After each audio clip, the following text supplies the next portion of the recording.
Assalamualaikum warahmatullahi wabarakatuh. Nama saya Tri Tangguh Jiwa Priantoro, NRP 28.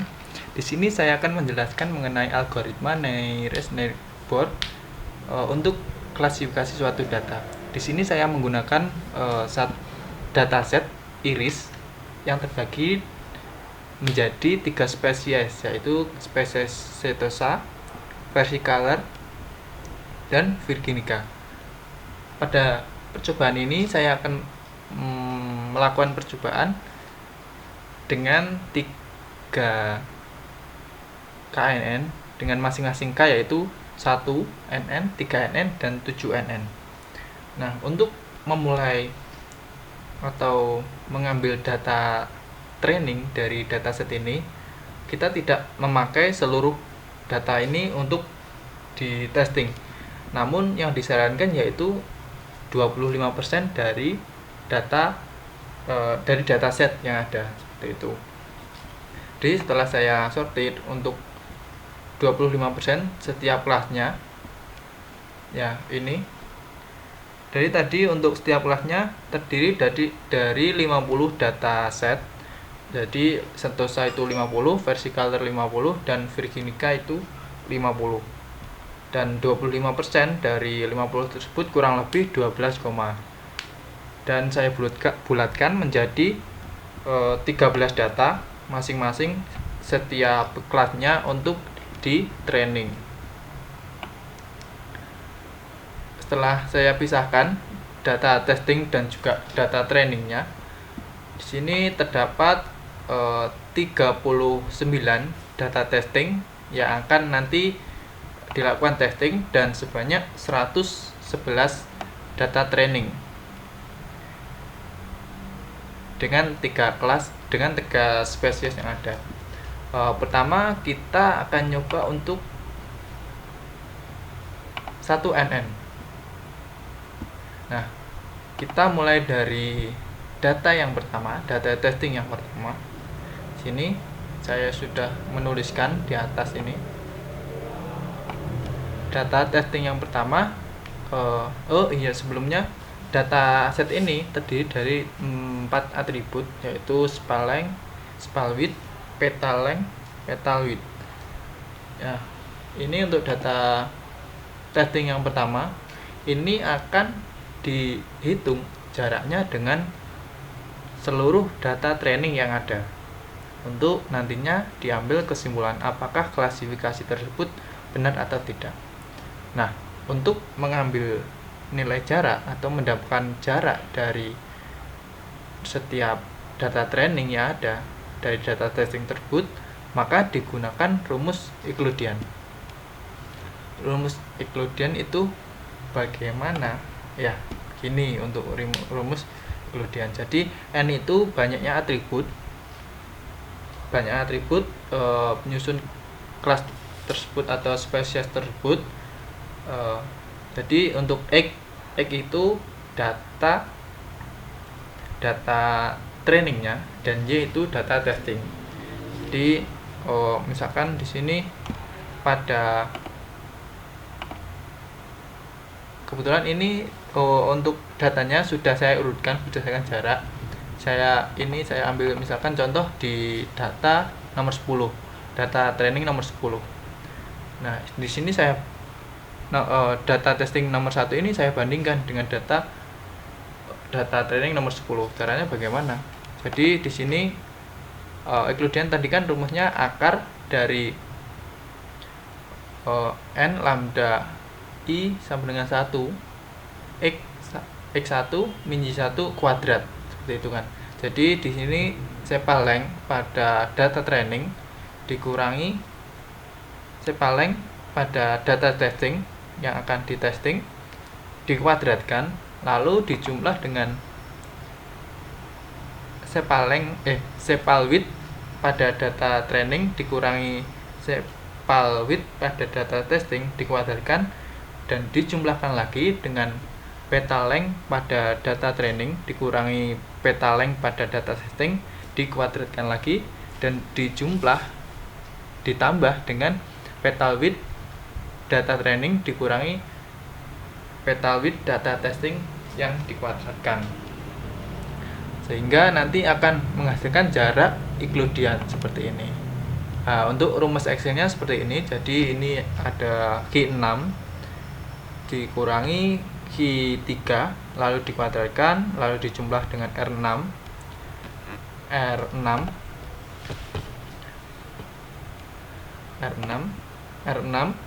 lalu dikurangi R3 ini dikuadratkan lagi, dijumlah lagi dengan ditambah lagi dengan S6 dikurangi S3 lalu dikuadratkan, ditambah lagi dengan T6 dikurangi T3 dikuadratkan. Nah, kebetulan ini data training nomor 10 ini datanya sama dengan data testing, sehingga nilai jaraknya 0. Berbeda lagi dengan data yang 13 ini kebetulan dengan data yang tidak sama persis. Ini ada perbedaan di sepal length, sepal width, sepal petal length dan petal width seperti itu. Jadi nilainya 0,1. Nah, setelah kita buat formula di Excel ini, SQRT itu akar ya. Jadi untuk fungsi akar pada Excel ini menggunakan SQRT itu. Setelah kita bisa membuat formulanya untuk menghitung data testing dengan data training yang lainnya, kita tinggal tarik ke bawah seperti ini. Nah, nanti akan otomatis formula tersebut diaplikasikan pada setiap barisnya. Setelah diaplikasikan, kita perlu melakukan sortir jarak ini berdasarkan jarak terkecil dengan data testing. Dengan menggunakan sortir ini, nah ini bisa dipilih small to large seperti itu. Nah, data testing ini tidak hanya satu yang di testing, jadi seluruh data, jadi sampai ke 39. Di sini saya sudah melakukan testing ke 39 data tersebut. Nah, ini data 2 dan seterusnya ini sampai ke 39.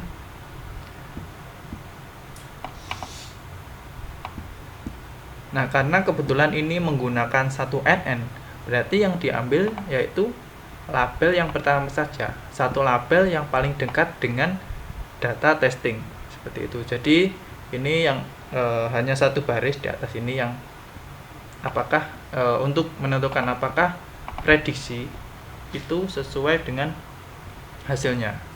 Kebetulan setelah saya testing ke 39 data tersebut, 39 data itu benar. Jadi tidak ada error tidak ada kesalahan pada satu NN ini ketika melakukan dilakukan data testing untuk dataset iris ini. Selanjutnya untuk 3NN ini rumusnya sama, jadi kita tetap melakukan testing ke 39 data tersebut. Rumusnya sama, hanya yang membedakan yaitu jumlah label atau jumlah baris yang akan kita gunakan untuk mengambil kesimpulan. Jadi karena ini 3NN berarti 3 data terdekat yang yang paling dekat dengan data testing. Misalkan ini nomor 1, 3 data yang terdekat yaitu berarti kan 3 baris teratas. Dan lalu dilihat spesiesnya. Ini mayoritas adalah spesies setosa, dan pada prediksinya data nomor 1 itu diprediksi yaitu spesies setosa, sehingga tidak salah. Jadi klasifikasi pada data nomor 1 itu benar. Tuh. Nah, ini juga dilakukan sampai ke data testing ke 39. Namun pada percobaan 3NN ini terdapat satu data yang salah, sehingga dari 39 data ini hanya dari 39 data ini terdapat satu data yang kurang tepat untuk klasifikasinya. Saya akan lihatkan untuk data yang kurang tepat.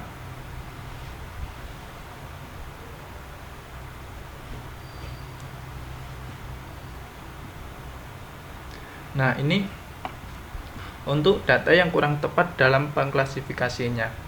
Jadi data nomor 28 ini prediksinya yaitu spesies virginica. Namun pada hasilnya dengan 3NN ini spesies yang mendominasi yaitu versicolor, yaitu sebanyak dua data dengan spesies versicolor dan hanya satu data untuk virginica, sehingga mayoritas ini merupakan versicolor. Maka hasilnya dari testing ini hasilnya itu versicolor. Maka data klasifikasi ini dianggap kurang tepat pada 3NN. Selanjutnya sama juga dengan 7NN. Karena tadi 3NN hanya menggunakan 3 baris terdekat, 3 data terdekat dengan data testing. Yang membedakan yaitu sekarang 7NN. Maka 7 baris terdekat dengan data testing seperti ini. Lalu kita lihat lagi spesies yang mendominasi itu spesies apa. Kebetulan data nomor 1 ini masih tetap setosa yang mendominasi, sehingga testing pada klasifikasi nomor 1 ini benar pengklasifikasinya. Nah, setelah saya testing sampai ke data yang 39, ternyata ada 2 data yang tidak tepat untuk klasifikasinya. Saya akan tampilkan lagi.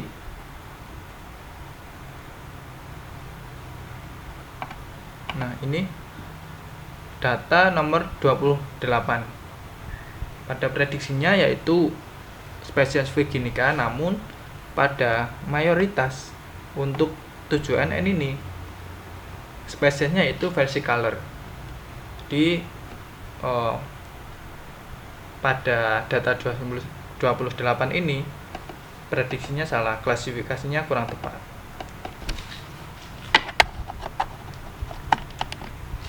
Selanjutnya ada satu lagi data yang kurang tepat, yaitu data yang ke-39, data yang terakhir ini. Pada hasilnya dengan 7NN, ini spesies yang mendominasi yaitu spesies versicolor sebanyak 5 data, dan spesies virginica yang diprediksikan 39 itu virginica hanya 2 data. Sehingga bisa diambil kesimpulan dengan mayoritas spesies yang terbanyak yaitu versicolor, maka sebenarnya data 39 ini dengan 7NN itu klasifikasinya itu sebagai spesies versicolor. Itu. Untuk perhitungan jarak itu sama semua dengan menggunakan rumus Euclidean, yang membedakan hanya misalkan dengan K137 ya, itu hanya banyak data yang terdekat, begitu. Kurang lebihnya seperti itu penjelasan saya mengenai algoritma Navier-Stokes dengan 1NN, 3NN, dan 7NN. Kurang lebihnya mohon maaf. Wassalamualaikum warahmatullahi wabarakatuh.